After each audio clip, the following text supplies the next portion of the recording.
in ka badan 70 arday ayaa lagu maamuusayaa xafladan oo ay ku qalan jabinayaan dufcadii koowaad ee ka baxda jaamacadda Daaha qaybteeda magaalada Kismaayo. Munaasabadan ayaa waxaa ka soo qayb galay gudoomiyaha golaha wakiilada Jubbaland, qaar ka mid ah xildhibaanada baarlamaanka Jubbaland, xubno ka tirsan golaha wasiirada, gudoomiyaha guud ee jaamacadda, culimaaddin, aqoon-yahano, waalidka ardayda qalan jabinaysa iyo marti sharaf kale.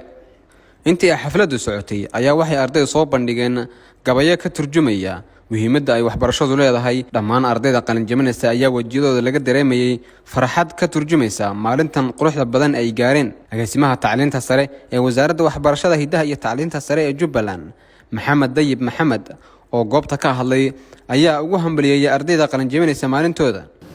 waxaa sharaf ii ah inaan xafladda quruxda badan idin kala soo qayb galo.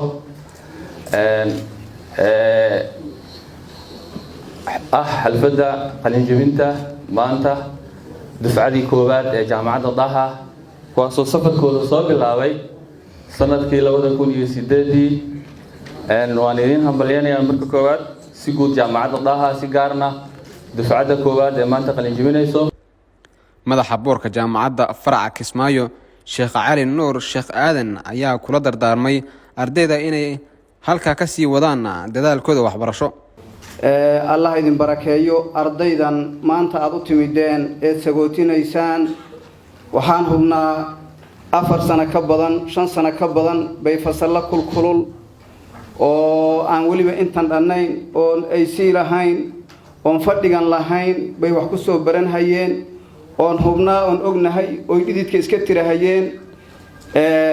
maanta hadday soo gaadhay intaad farxadda kala qayb qaadanaysaan oo ku sagootinaysaan oo qalbigooda ku kabaysaan, oo adkaysta oo dulqaata, fadhigiyuusan ila dheeraanin. intaana waan idinka codsan haynaa. barakallahu fiikum. gudoomiyaha guud ee jaamacadda, Sheekh Abubakar Xasan Maalin, oo munaasabadan ka hadlay ayaa dhammaan bahda waxbarashada jaamacadda Daaha ugu hambaliyay maalintan weyn. maanta haddaad aqoonyahan noqoto, cilmi naafic aad baratid, diintaada iyo ummadaada aad ugu khidmaynayso, waxaad ku sii noolaan kartaa shacabka quluubtooda iyo dunida dhan ayaa magacaaga ku sii noolaan kara.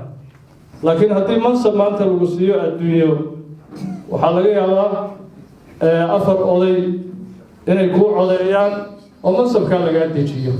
wasiirka wasaaradda cadaaladda, awqaafta iyo arrimaha diinta Jubbaland, Maxamed Yuusuf Cumar, oo xafladan ka qayb galay, ayaa waalidiinta iyo ardayda qalin jabinaysa hambalyo u diray. waxaa sharaf inoo ah inaan maanta dafcadii koowaad ee ka qalin jabisa jaamacadda Daaha faraceeda ee Jubbaland, oon isleeyahay runtii mas-uuliyiinta jaamacadda oo muddo badan barnaamijkan ka soo shaqaynaysay, juhdi badanna runtii ku bixinaysay. mas-uuliyaddaasna runtii uu arkacayo gudoomiyena u yahay Dr. Sheekh Abubakar Xasan Macallin.